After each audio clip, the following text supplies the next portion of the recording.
नमस्कार। नमस्कार। याज्ञवल्क्य स्मृति के व्यवहार अध्याय के भाग 12 में आप सभी का स्वागत है। हम व्यवहार अध्याय के 25 प्रकरणों में 4 प्रकरण पढ़ चुके हैं और आज हम साक्षी प्रकरण को पढ़ते पढ़ते अब लेख्य प्रकरण तक पहुंच चुके हैं। लेख्य प्रकरण का शाब्दिक अर्थ ये हुआ कि लिखना। जब वादी और परिवादी या ऋणदाता और ऋणग्राही दोनों के मध्य जो व्यवहार होता है उस व्यवहार को लिखा जाए उसको कहते हैं लेख्य प्रकरण। अब हमने लेख्य प्रकरण के अंदर कुछ पढ़ा है, आज और कुछ जाने। स्वयं के द्वारा यदि कोई लेख लिखा गया है तो उस लेख की प्रामाणिकता कितनी है उसके बारे में लिख रहे हैं कि विनापि साक्षीर्भिलेख्यं स्वहस्तलिखितं तु यत् तत्प्रमाणं स्मृतं लेख्यं बलोपधिकृतादृते।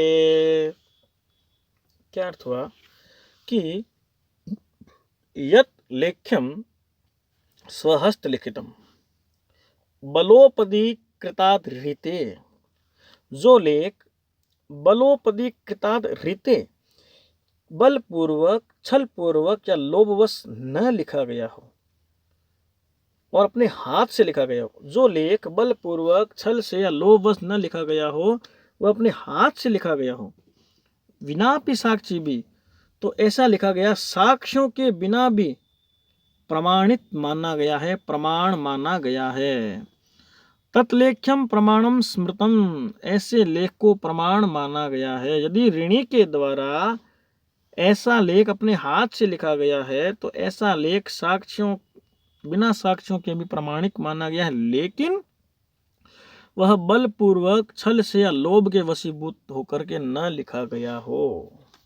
और क्या कहा कि ऋणं लेख्य कृतां देयं पुरुषस्त्रीभिरेवतु आदिस्तु भोज्यते तावत् यावत् अन्न प्रदीयते। क्या कहा कि लेख्य कृतं ऋणं त्रिभिः पुरुषे एव तु देयम्, लेख में लिखा गया ऋण त्रिभिः पुरुषे एव तु देयम्, 3 पीढ़ी तक ही देय होता है। आदिस्तु भुज्यते तावत् तत् प्रदीयते, और आदि का भोग तब तक किया जाता है जब तक कि वह ऋण लौटाया नहीं जाता।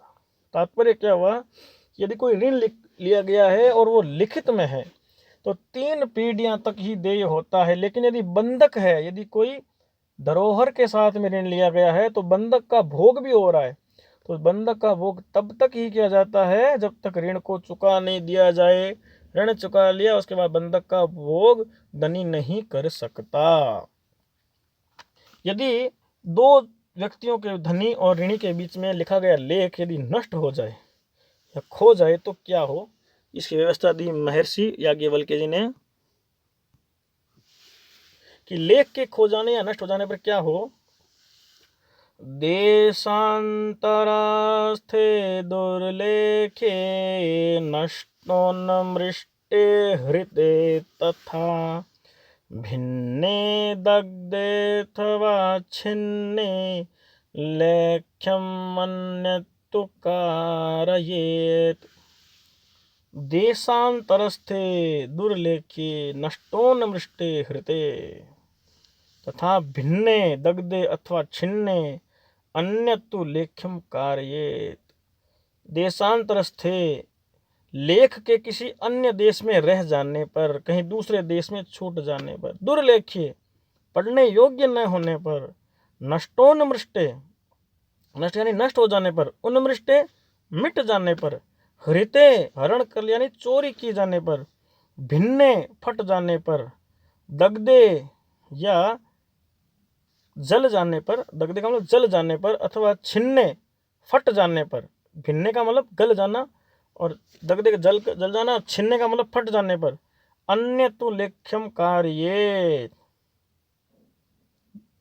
ऐसी जगह दूसरा लेख लिखवा लेना चाहिए। यानी दो व्यक्तियों के बीच, ऋणी और ऋण दाता के बीच यदि कोई लेख लिखा गया है, ऐसा लेख कहीं दूसरे देश में छूट जाए, देशांतर हो जाए, दुर्लेख्य, पढ़ने योग्य न हो, नष्ट हो जाए, उन्मष्ट मिट जाए, हृतय या चोरी हो जाए, भिन्न यानी गल जाए, दग्धे का मतलब जल जाए, अथवा छिन्न यानी फट जाए, तो अन्य तो लेखम कार्य, तो अन्य दूसरा लेख लिखवा देना चाहिए, अन्य लेख बनवा लेना चाहिए।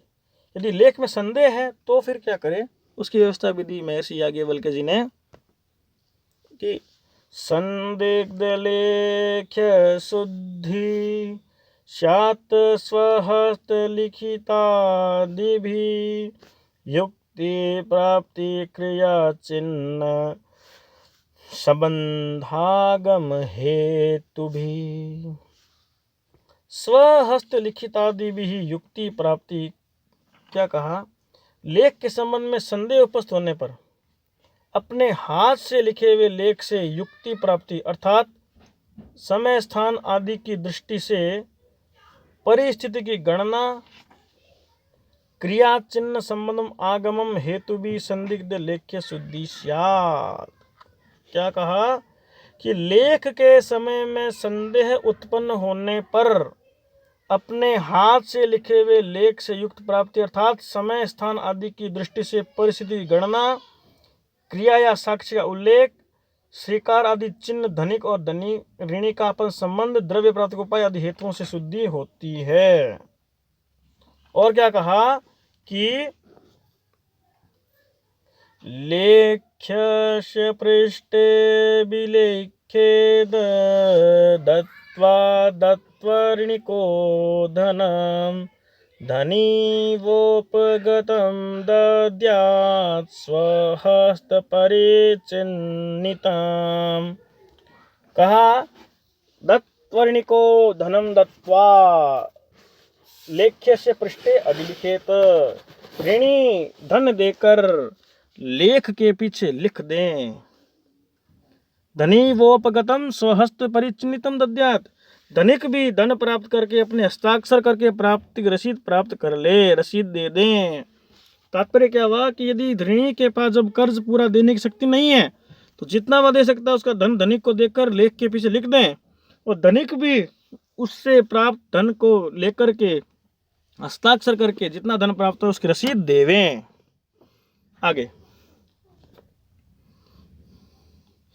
दत्त्वर्णं पाटये लेख्यं शुद्धेवाडन्यतु कारयेत्, साक्षी मच्च भवेत् यद्वा तद्दातव्यं स साक्षिकम्। क्या कहा कि दत्त्वर्ण लेख्यम पाटयेत्, ऋण लेकर लेख को काट देना चाहिए। जहां जितना ऋण ले लिया लेख को काट देना चाहिए।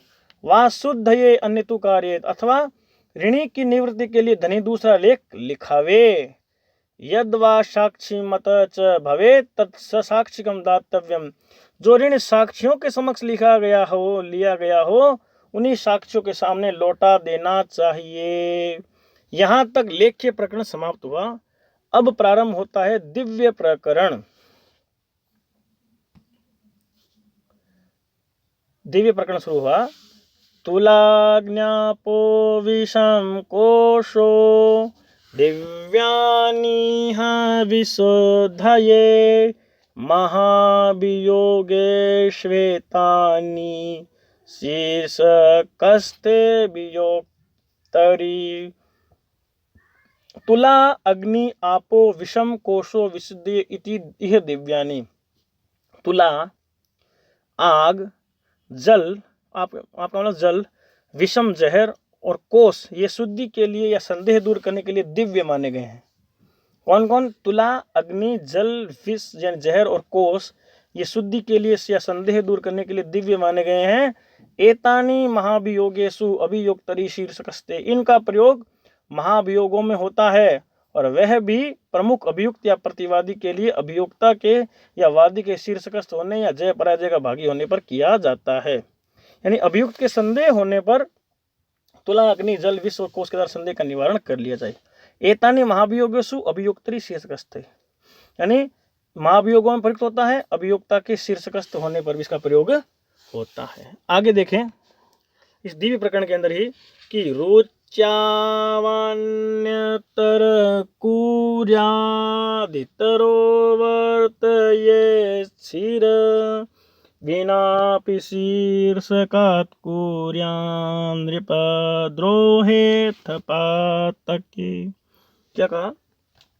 रुच्या व इतर अन्यतर कुर्यात् शिर वर्तयेत, यानी तुला अग्नि आदि का प्रयोग इच्छानुसार अभियुक्त और अभियुक्ता दोनों के लिए किया जाता है, अथवा दोनों ही शारीरिक या आर्थिक दंड को स्वीकार करें।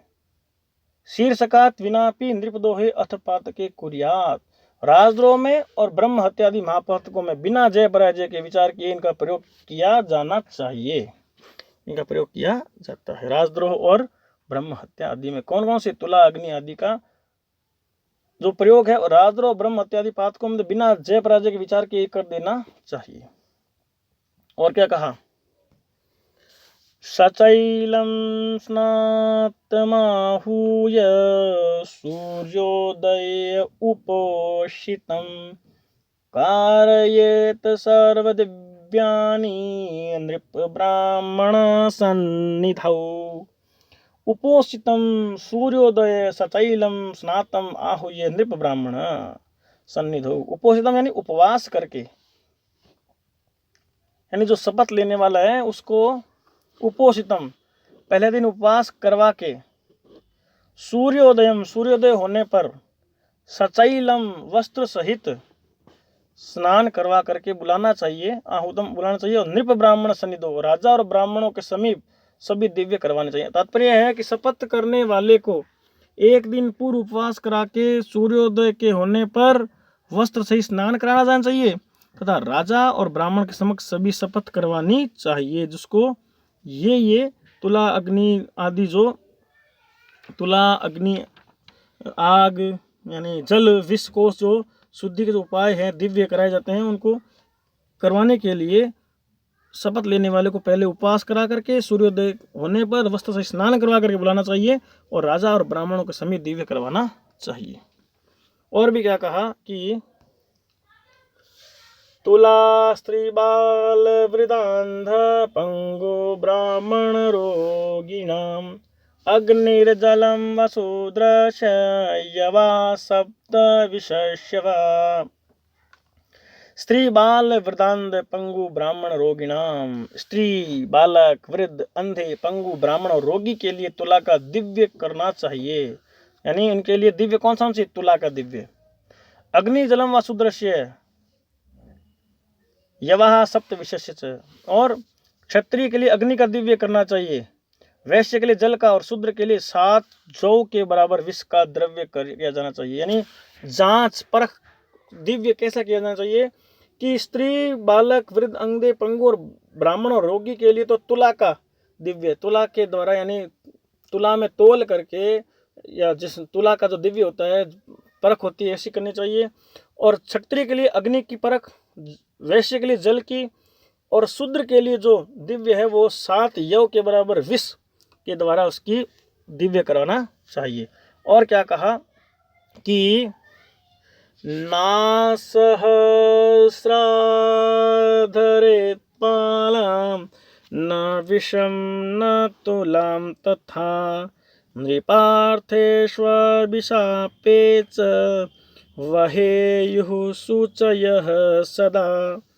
सहस्राधरेत पालम, सहस्त्र पण से कम के विवाद में, 1000 पण से कम के विवाद में, धरेत फालम न विषम न तुला, तपते हुए फाल का विष या तुला का दिव्य नहीं करवाना चाहिए, तथा नृपार्थे अभिशापे च सदा शुचय वहेयु, राजद्रोह महापातक के विवाद अभियोग में दिव्य हमेशा पवित्रता के साथ करवाना चाहिए।